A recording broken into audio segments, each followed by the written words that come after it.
अरे भाई आप कितना प्रश्न पूछोगे, आप माइक छोड़ते भी नहीं हो। हाँ तो ठीक है ना, माइक माइक भी पकड़े दूसरे दे भी नहीं रहे। पत्रकारों को भूखंड देने के लिए आज आपने बोला था, भेंट मुलाकात में जाएंगे। सभी जिलों में पत्रकारों को भूखंड मिल गया। आया जमीन बताओ मुझे। हाँ तो वीआईपी के पास बात करते हैं, जमीन देखो। अरे यहाँ पे नहीं, सीधा मत दो, बाद में दे सकते हो। महापौर जी के पास में भी है। हाँ ठीक, देखते हैं। भूखंड तो उपलब्ध हो, मैं वही तो देख रहा हूँ। मैं दुर्ग में गया था, वो सब जितने सामाजिक भवन है वो ग्रामीण क्षेत्र मांग रहे, क्योंकि दुर्ग में है ही नहीं। यहाँ भी वही दिक्कत है। गाँव वाले देने, चलो बात करते हैं उसमें। उसको पक्का जानते हैं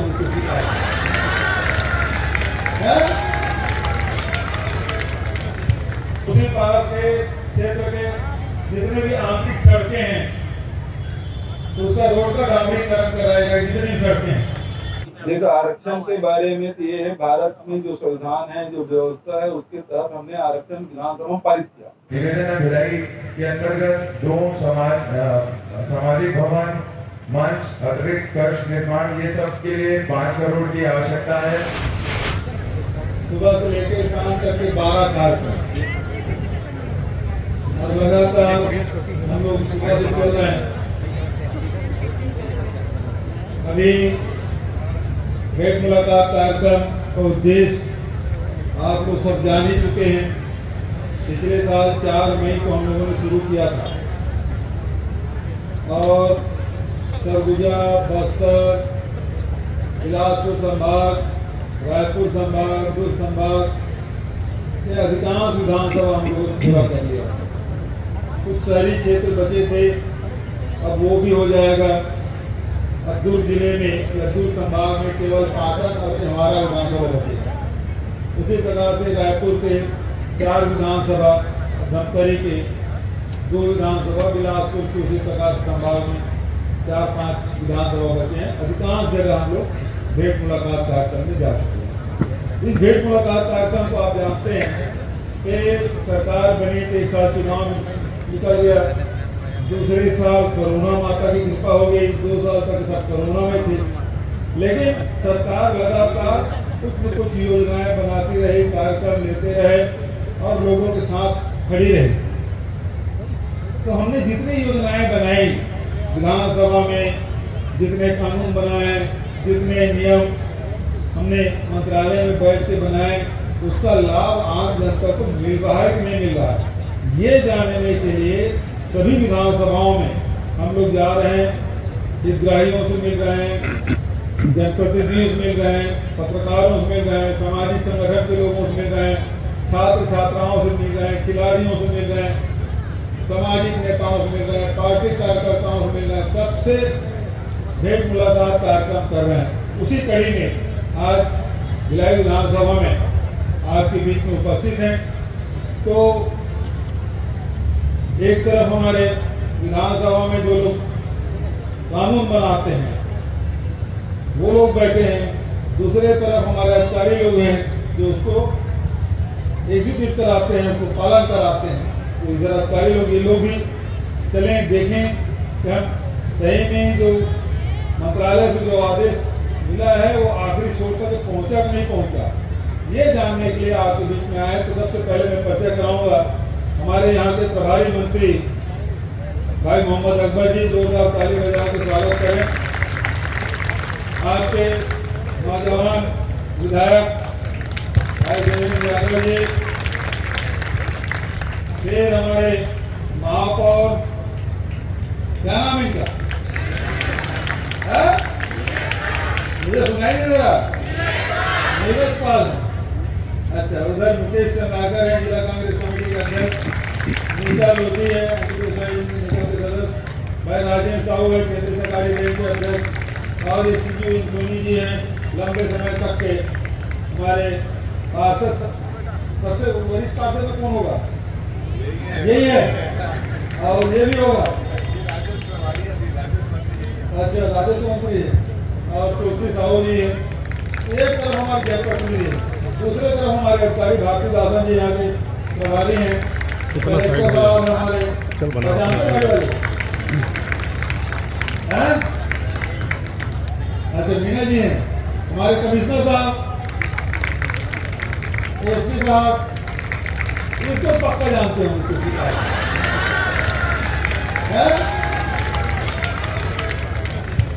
भिलाई वाले एसपी जल्दी जानते हैं, प्लीज बच्चे जानते हैं का सोशल मीडिया में से। हाँ और इधर कमिश्नर साहब है, ठीक है भेंट मुलाकात हम शुरू करें। अच्छा तो सबसे पहले बच्चों से शुरू करता है। स्वामी आत्मानंद के बच्चे बैठे हैं। शिक्षा की समस्या है, भिलाई के पास धीरे धीरे इलाज के भी सुविधा सेक्टर बैंक हॉस्पिटल में भी सुविधाएं कम कर, जितने स्कूल चल रहे थे उसमें भी कमी करते जा रहे हैं, लेकिन हम लोग लगातार प्रयास कर रहे हैं।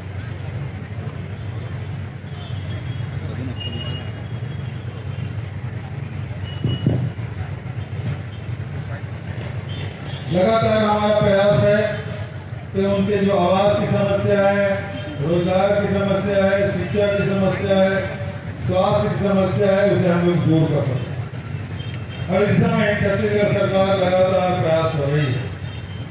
तो अभी 1000 महिलाओं को रोजगार प्रदान करने के लिए गारमेंट फैक्ट्री हम लोग शुरू करेंगे। 7 करोड़ की राशि स्वीकृति प्रदान की जाती है। DPO का सेंटर जिसमें 500 युवाओं को रोजगार मिलेगा, उसके लिए 5 करोड़ की राशि। और खेलकूद में भी हमारे बच्चे पीछे नहीं रहते। फुटको में क्रिकेट स्टेडियम के लिए 1.5 करोड़ रुपया और सब समाज मांगे भवन के लिए 3 करोड़ रुपया। और रहेगा विकास की, भिलाई नगर निगम भिलाई नगर विधानसभा क्षेत्र के अंतर्गत प्रत्येक वार्ड के लिए, एक वार्ड के लिए नहीं, प्रत्येक वार्ड के लिए 50 लाख रुपया कार्य कराए जाएंगे। भिलाई नगर विधानसभा अंतर्गत प्रकाश की समुचित व्यवस्था कराई जाएगी, जिसके बारे में विधायक कह रहे थे।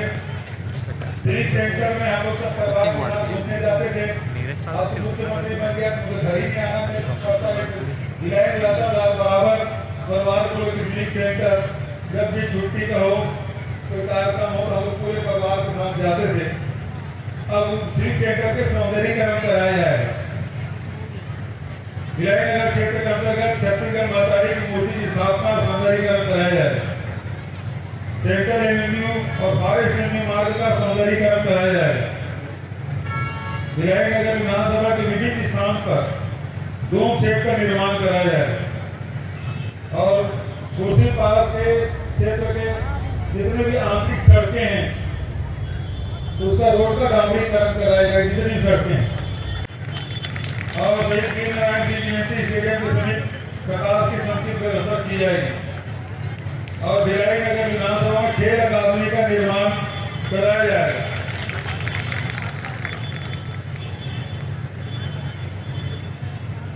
भिलाई में सेक्टर 9 स्थित उच्चतर माध्यमिक शाला का Swami Atmanand English medium school के रूप में संचालन किया जाएगा।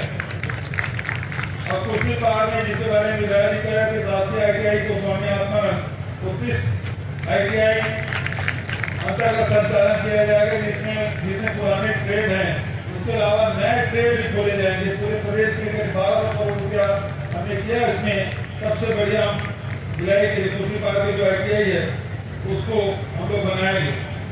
2013 से लेकर 19 तक जिन घरों में नल कनेक्शन था तथा उन उपभोक्ताओं तक जल प्रदाय नहीं हो पाया, उन उपभोक्ताओं का पानी का टैक्स माफ करने संबंधित परीक्षा हम लोग कराएंगे। और साथ एक बड़ी घोषणा जिसके बारे में बिजली बिल आधा के बारे में चर्चा कर रहे थे, चाहे टाउनशिप एरिया हो, चाहे भिलाई के पान के जो जमीन में घर है और बिजली बिल जिनका आधा का लाभ नहीं मिल पा रहा था, अब इसको अगले कैबिनेट में प्रभारी मंत्री जी अब आपकी जिम्मेदारी है, अगले कैबिनेट में लाएंगे उसको। और जितने भी जो इधर के जो मकान बनाए उसको बिजली बिल आधा लाभ मिलता है, लेकिन टाउनशिप एरिया BSP की जो जमीन है उसमें बने उसको लाभ नहीं मिल पाता बिजली बिल आधा का। तो उसको भी बिजली बिल आधा के लिए भी अगले कैबिनेट में प्रस्ताव कराया जाएगा। के साथ आप सबको बहुत बहुत बधाई, धन्यवाद। जय हिंद, जय जगन्नाथ।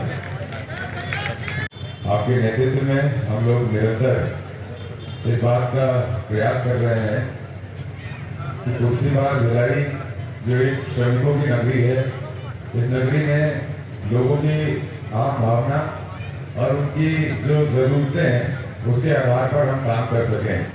पिछले समय में आदरणीय माननीय मुख्यमंत्री जी के आशीर्वाद से, हमारे प्रभारी मंत्री जी के मार्गदर्शन में, हमारे आदरणीय मेयर साहब और अध्यक्ष जी के सबके कुशल साथ से हम लोगों ने क्षेत्र में बहुत सारे काम किए हैं। मैं माननीय मुख्यमंत्री जी को बताना चाहता हूँ, तुलसीबाग एक ऐसा क्षेत्र है जहाँ पे जैसा कि आप बता रहे थे कि पिछले सरकार के पूर्व मंत्री नेता ये लोग कहते थे कि तुलसीबाग में अगर आप कुछ लाइट लगाओगे या कुछ डेवलपमेंट करोगे तो लोग निकाल के लेके चले जाते हैं। लेकिन मुझे लगता है पिछले 4 साल में आपकी सरकार में, कांग्रेस पार्टी की सरकार में तुलसीबाग में जो बदलाव आया है या भिलाई टाउनशिप में जो बदलाव आया है वो देखने योग्य है। और जितने यहाँ पर ग्राउंड्स, बैडमिंटन कोर्ट, डोम योजना, सामुदायिक भवन, पेवर ब्लॉक लगाने का काम, इस तरीके से बहुत इंफ्रास्ट्रक्चर डेवलपमेंट में हम लोगों ने काम किया है। ये सब आपके मार्गदर्शन से हो पाया है।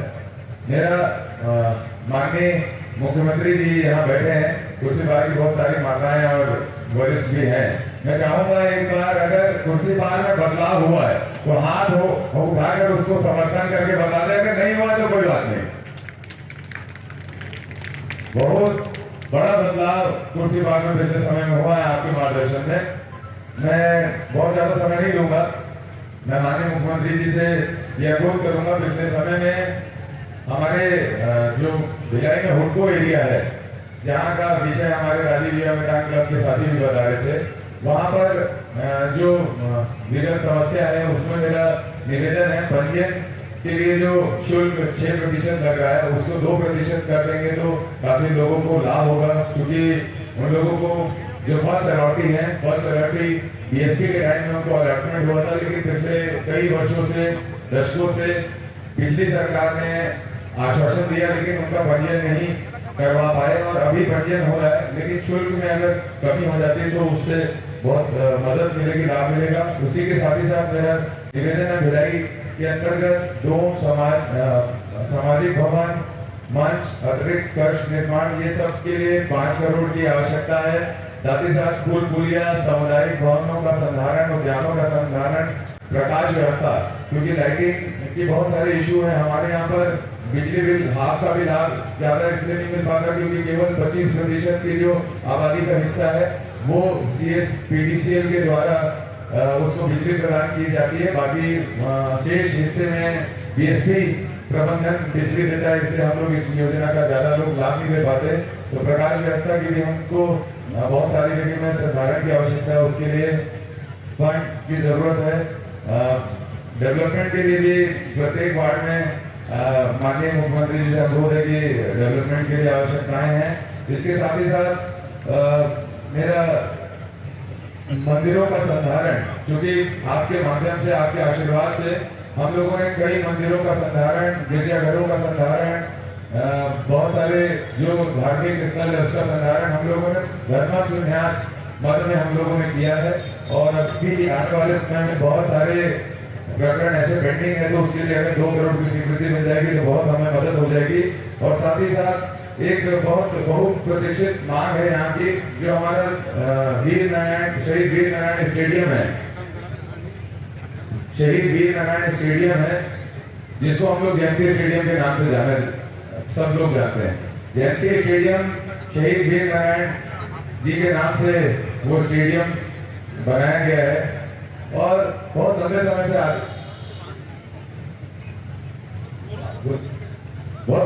से आदिवासी समाज की वहां पर मांग है कि शहीद वीर नारायण सिंह जी की एक पारंपरिक प्रतिमा जयंती स्टेडियम के सामने लगे, उससे एक संदेश पूरे भिलाई क्षेत्र में जाएगा। इसके लिए भी मैं निवेदन करूंगा। उसके साथ ही साथ हमारे यहाँ सिविक सेंटर का सौंदर्यीकरण और अन्य डेवलपमेंट के लिए भी फंड की आवश्यकता है।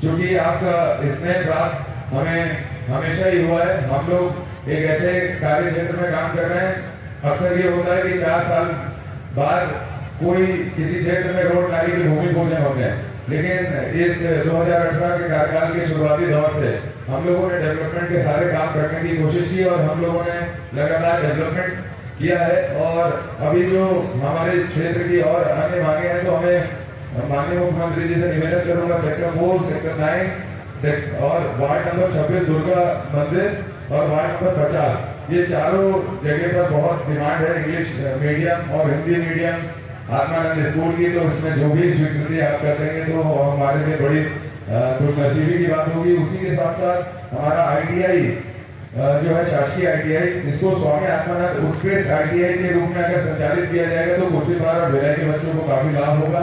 ये एक बहुत प्रशिक्षित मांग है और यहाँ पर बहुत सारे बच्चे लगातार प्रभावित भी हो रहे हैं और ये बच्चे देश विदेश में भी कॉम्पिटिटिव एग्जाम्स में अपना नाम रोशन कर रहे हैं।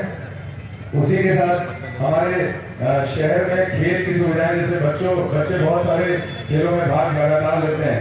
यहाँ एक खेल एकेडमी की आवश्यकता है। हम लोगों ने पिछले समय में आपके आशीर्वाद से बहुत सारे स्टेडियम ग्राउंड बनाए हैं। कुर्सीपार में लगभग 4 फ्लडलाइट ग्राउंड तैयार हो चुके हैं। तो ये सारी चीजें हुई है। अगर एक खेल एकेडमी आ जाएगी तो काफी सारे बच्चों को इसमें लाभ होगा।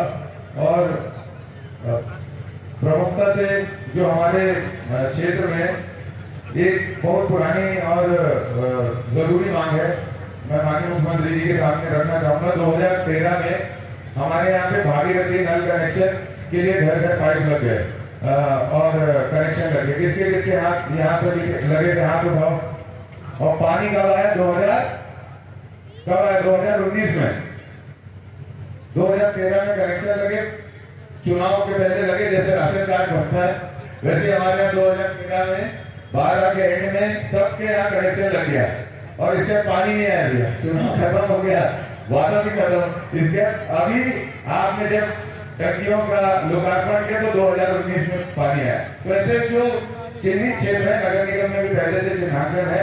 हम लोगों ने वहां पर चुनाव के समय भी इसकी अपनी बात रखी थी इसमें कि ये 6 साल का टैक्स पानी का उन चिन्हित क्षेत्रों में जहाँ पे नल कनेक्शन लगाएगा और पानी नहीं आया वहां का माफ कर दिया जाएगा। तो हमारी जनता को बहुत लाभ होगा। इसमें छावनी के क्षेत्र के कुछ लोग हैं और लगातार सबके यहाँ पे कनेक्शन का पैसा आ रहा है 12,000 15,000, लेकिन ये पानी को मिला नहीं था। पानी वाले बाबा ने केवल कनेक्शन लगवाया था, पानी नहीं भेजा था। सही कि नहीं? सही है ना?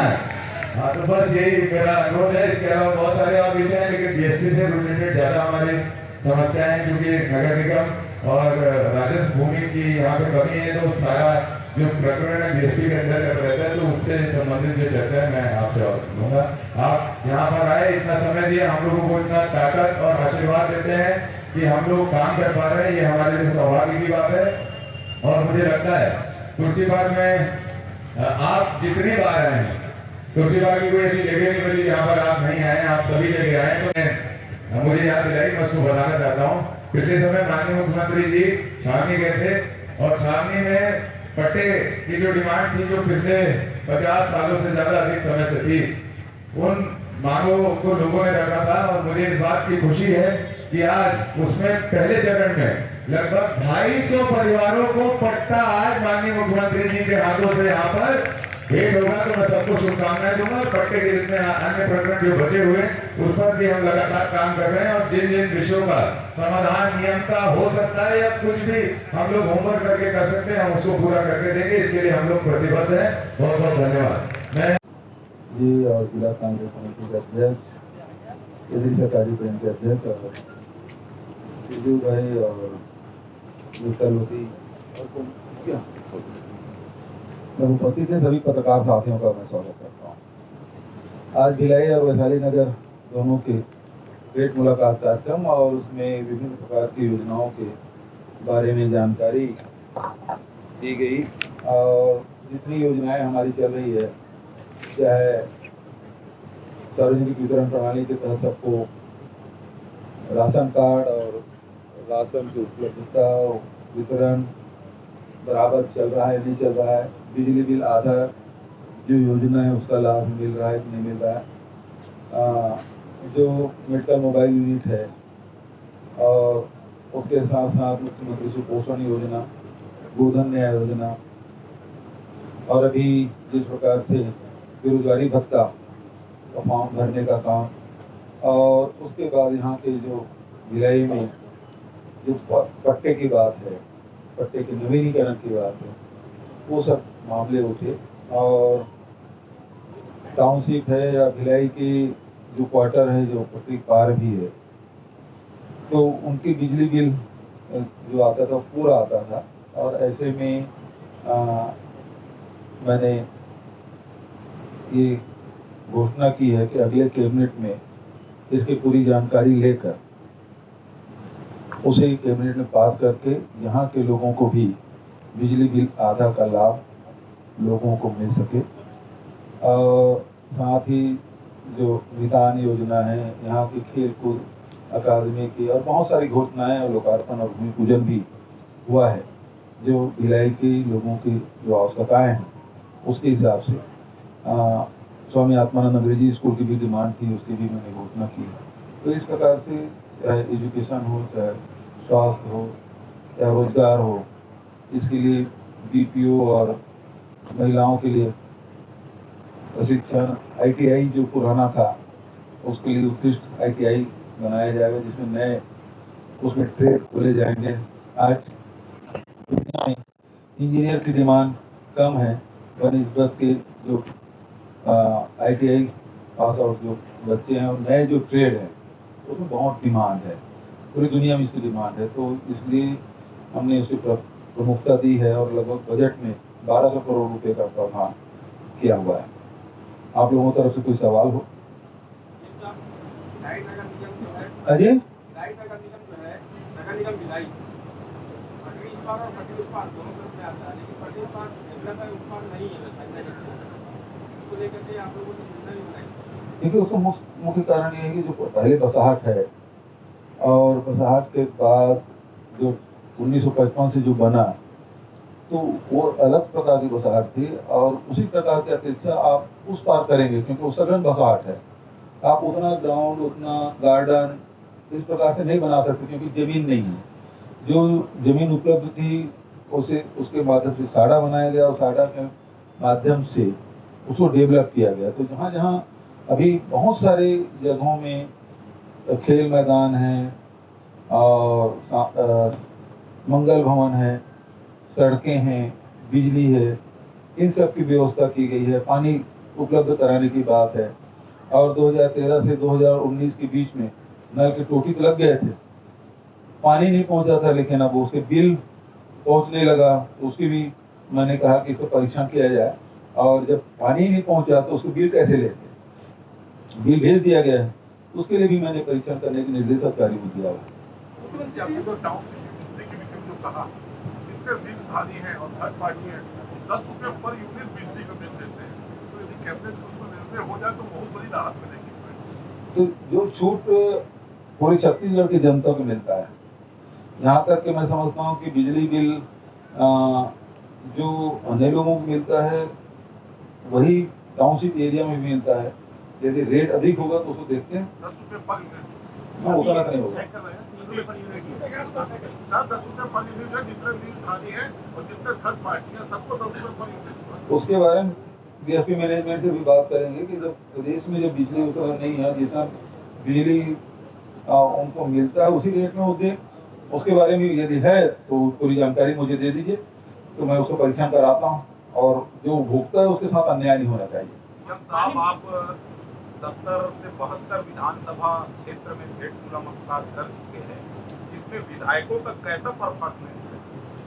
विधायकों का परफॉर्मेंस तो तब पता चलेगा जब उसको टिकट मिलेगी या नहीं मिलेगी उससे, क्योंकि ये तय तो पार्टी तय करती है। मुख्यमंत्री के रूप में मैं तो चाहूँगा कि सबको जो मेरे साथ 5 साल काम किए हैं उन सबको टिकट मिले, क्योंकि मेरे साथ काम किए हैं।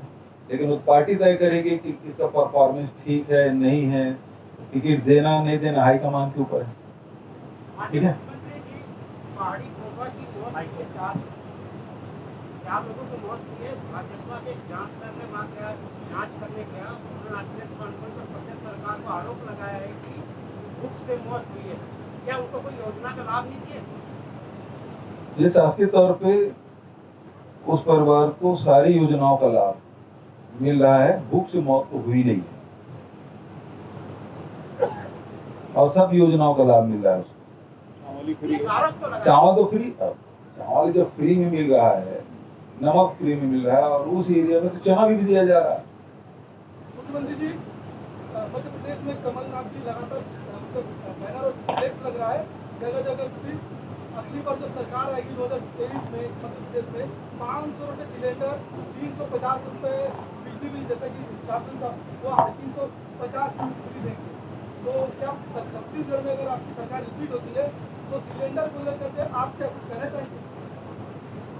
देखिए, एक बात है कि चुनावी घोषणा पत्र है वो पार्टी तय करती है, पार्टी का अध्यक्ष हैं, पार्टी मीटिंग हुई होगी और उसके विपक्ष में हैं तो तैयारी पहले से कर रहे हैं। जैसे आपको पता होगा कि जब हम लोग विपक्ष में थे तो हमने कहा कि राशन 35 किलो देंगे हर परिवार को, साल और पहले से हमने घोषणा कर दी थी। और उसी प्रकार से 25 रुपये क्विंटल में धान खरीदी करेंगे। राहुल गांधी जी आए फिर ऋण माफी की बात उन्होंने कही, कुछ महीने पहले से उन्होंने कर दिया था। तो अभी हम लोग सत्ता में हैं और जब घोषणा पत्र बनेगी तब ये जो आप सवाल कर रहे हैं उसका जवाब मिल पाएगा। स्मार्ट सिटी को लेकर के धोखा जाती बात सामने आ रही है। रायपुर में आज सांसद सोनी जी ने कॉन्फ्रेंस ली और केंद्रीय टीम भी आई है, क्या कहना चाहेंगे? देखिए, भारतीय जनता पार्टी आरोप लगाते हैं और प्रधानमंत्री जी विज्ञापन यहाँ छत्तीसगढ़ की उपलब्धियों के विज्ञापन छपवाते हैं। इसमें क्या कैसे देखेंगे आप? 2 दिन से मैं देख रहा हूँ रोज विज्ञापन आ रहा है, आवास के भी विज्ञापन आ रहे हैं, शौचालय के विज्ञापन आ रहे हैं और सड़कों के विज्ञापन आ रहा है। तो हम लोग बनाए तब तो उपलब्धि हुई है। ये लोग केंद्र सरकार अलग कहती है कहानी और ये लोग अलग कहते हैं, तो इसके अब 2 मुंह हैं, अलग अलग बोल रहे हैं। जैसे कि योजना जो बना है उसमें जो मध्यम वर्गीय परिवार है, मध्यम वर्गीय परिवार के लिए कुछ सरकार ने उसका ध्यान ज़्यादा आकर्षित नहीं हो पाता। मध्यम वर्गीय परिवार बहुत ज़्यादा पिसता है क्योंकि उसको अपनी लाइफ स्टाइल भी अच्छी मेंटेन रखनी है और साथ साथ गरीबी के दर्श भी चलना है। तो उसके लिए कुछ कभी कोई प्रायोरिटी बेस पे, जैसे अभी स्कूलों की भी बहुत फीस है सर, अस्पतालों के लिए भी बहुत फीस है, तो मध्यम वर्गीय परिवार को बहुत फीस। देखिए, दूसरी बात है श्री धनवंतरी योजना, इलाज के कहें तो 40% से 72% तक के उसमें सस्ती दवाइयाँ हैं। इलाज भी चाहे हाट बाजार क्लिनिक हो, मेडिकल मोबाइल यूनिट हो, सब फ्री में है। आप जिला अस्पताल में चल देंगे तो 90% प्रकार की खून की जो जांच है वो सब फ्री में है। तो बहुत सारी योजनाएं हैं जो सबके लिए है। जैसे बिजली बिल का, वो चाहे कोई मजदूर हो चाहे चीफ सेक्रेटरी हो, सबको बिजली बिल का आधे का लाभ मिल रहा है। बहुत सारी योजनाएं जो सबके लिए है।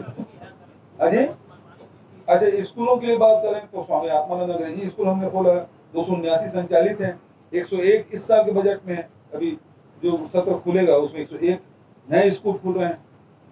तो ये ऐसी योजना है जो सबके लिए है।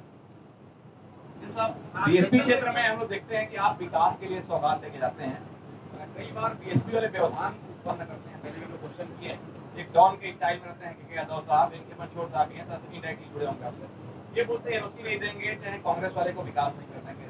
तो क्या वो वाकई कांग्रेस से जुड़े हैं कि मतलब अपने मन की मतलब से बात? अब इनकी मजबूरी है, क्योंकि केंद्र सरकार है वो जिस प्रकार से व्यवहार कर रही है, तो आप देखें CSR मद का पैसा कहीं दिखता है? चाहे NMDC का हो, चाहे PSP का हो, चाहे और किसी का हो, दिखाई देता है? नहीं दिखता। क्यों? उनके आंखें ने उसको रोक रखा है। हम लोग मीटिंग लेते हैं तो कर भी नहीं देते। मतलब NMDC अधिकारियों के साथ मीटिंग लिया दंतेवाड़ा में, 2 साल से नहीं दे रहे हैं और वहीं वहां फोन भर आ जाता है, करोड़ों रुपये PM केयर फंड में दे देते हैं, लेकिन यहाँ नहीं देंगे। तो ये यादव बंचूर इनकी बात नहीं है, बात वहां की है। यहाँ नहीं होने देना है, तो नहीं होने देना है। जबकि राज्य सरकार की ओर से पूरी सुविधा, आपको देखें अतिक्रमण हटाने के लिए कभी जैसे शासन काल में कभी पुलिस देती थी क्या? हमारे राज्य सरकार में पुलिस देते अतिक्रमण हटाने के लिए? 15 साल में बता दे अभी उदाहरण। इस भिलाई स्टील प्लांट को बचाने के लिए हम लोगों को क्या क्या मुसीबतें नहीं झेली। अकबर भाई बैठे, मैं भी हूँ, विधानसभा में कितने प्रश्न उठाए, संगठन के माध्यम से कितने आंदोलन किए। राव घाट कभी शुरू नहीं हुआ था। राव घाट को तो निजी हाथों में बेचते रहते भाजपा वाले। इस राव घाट बचा है तो केवल कांग्रेस के कारण से बचा है, और आज शुरू हुआ राव घाट से आयरन और आने का तो हमारे शासनकाल में हुआ है। ये तो चाहते ही नहीं। नगर मार्ग शुरू नहीं हुआ है, वो बिकने के लिए सारे पार्टियां आ चुकी, पहली बार विजिट कर चुके हो लोग बिल्डिंग डालने के लिए। ये तो हम लोग थे, हैं और लड़ते रहे वर्षों से, इस कारण से भिलाई स्टील प्लांट बचा हुआ है। तो ये फिर दूसरा रास्ता निकाले, एक एक यूनिट बेचते गए, ऑक्सीजन प्लांट बेचते गए, सिंटर प्लांट बेचते गए, इस प्रकार से किया। खंडहर पड़ा हुआ है, अभी आए प्लेट, इतना बढ़िया हरियाली है, खंडहर पड़ा हुआ है, सब प्लेटें। वो नहीं चाहते ये खत्म हो जाए, इसको कौड़ी मोहन में बेच दे, ये इनकी योजना।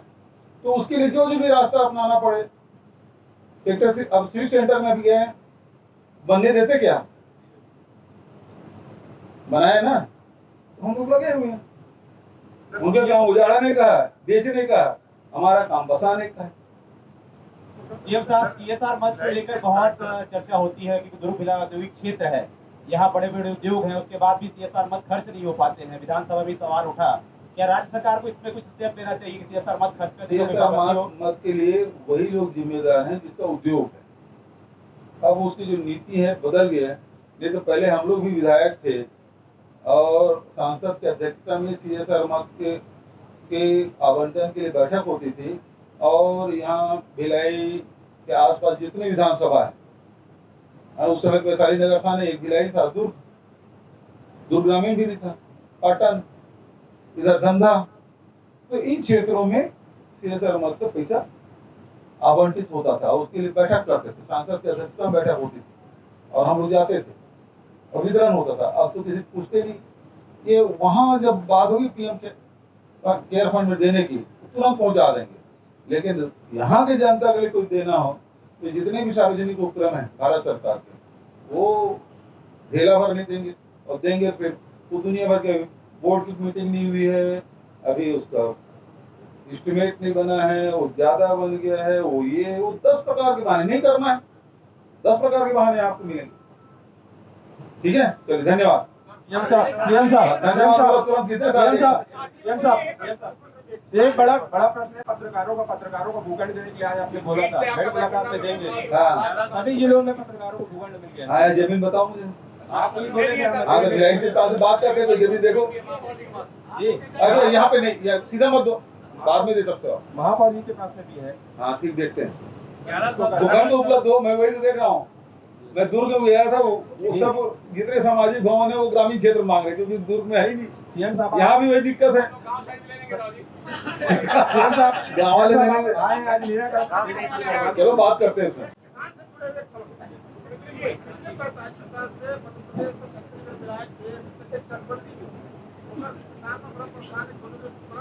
नहीं, जहाँ जहाँ डिमांड आ रही है, देखो अब उसके लिए ये डिमांड सबसे ज्यादा थे ये हमारे कोंडागांव जिले में।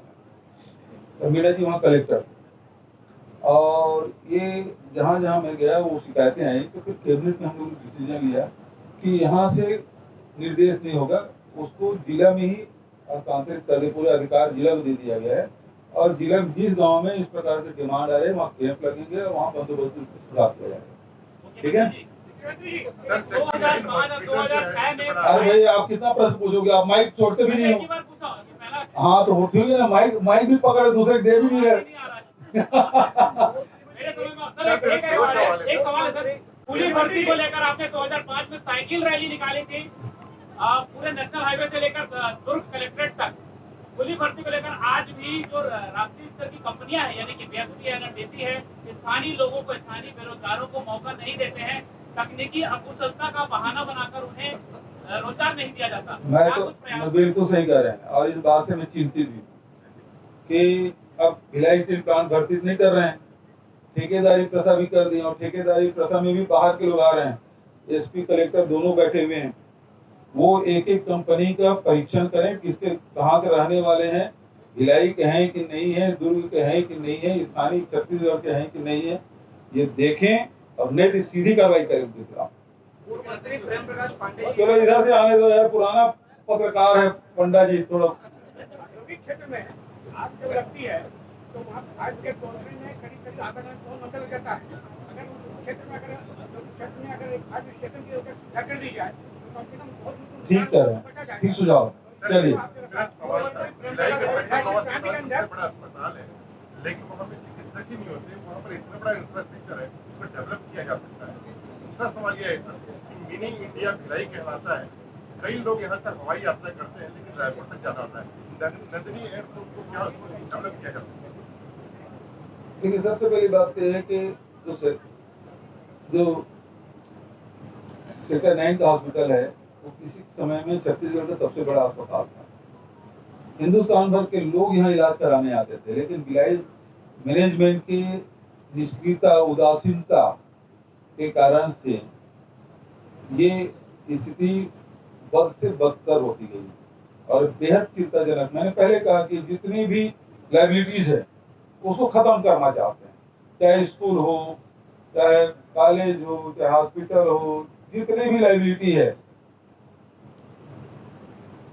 तो उसको खत्म करना चाहते हैं ताकि उसको बेच सके। यह उनकी नीति है और इसी कारण से इसका नुकसान हो रहा है।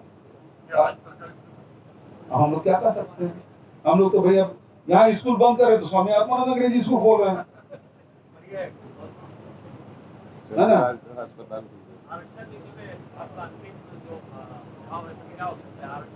देखो, आरक्षण के बारे में तो ये है, भारत में जो संविधान है, जो व्यवस्था है, उसके तहत हमने आरक्षण विधानसभा में पारित किया। रोड़ा अटका रहे हैं भारतीय जनता पार्टी के लोग, और ये राजभवन में अटका हुआ है, और इसके कारण से पूरे प्रदेश के लोगों को नुकसान हो रहा है। नई भर्तियां रुकी हुई है, जिनका सिलेक्शन हो गया वो आरक्षण के कारण से रुका हुआ है, कॉलेज में एडमिशन है उसके कारण से प्रभावित हो रहा है। ये भारतीय जनता पार्टी छत्तीसगढ़ का भला नहीं चाहती।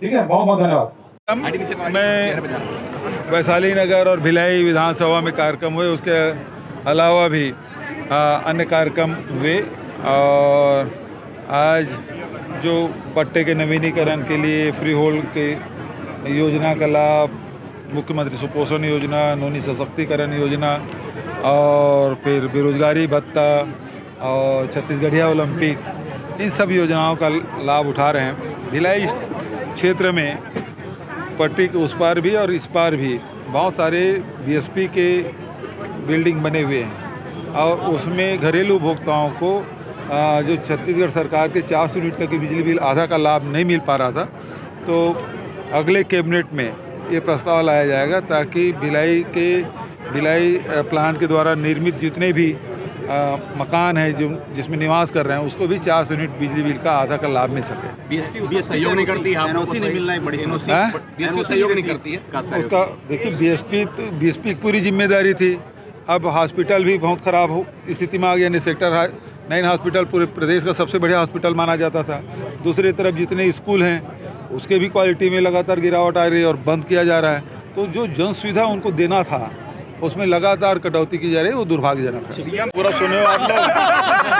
अभी भेंट मुलाकात कार्यक्रम है। सबसे बड़ी बात यह है कि जो भिलाई टाउनशिप एरिया है उसमें बिजली बिल हाफ का प्रस्ताव अगले मंत्रिमंडल के बैठक में दिया जाना है, उसके बारे में कहा गया है। बाकी का हर वार्ड का 50 लाख रुपए, ये भी आपने सुना। और जो आम जनों को लाभ मिल रहा है वो सही ढंग से पहुंच पा रहा है या नहीं पहुंच पा रहा है, इसी बारे में आज ये भेंट मुलाकात का कार्यक्रम आयोजन है। और मैं ऐसा समझता हूँ कि जितनी बड़ी संख्या में लोग आए हैं यहाँ, सफल कार्यक्रम। मुख्यमंत्री साहब ने डोम की घोषणा दी, बीएसपी वाले कहीं ना कहीं व्यवधान पैदा करते हैं विकास में। अब उसी व्यवधान को तो दूर करना है, तो बोलने की जरूरत ही क्या पड़ती है, दिक्कत देते तो दूर कराएंगे।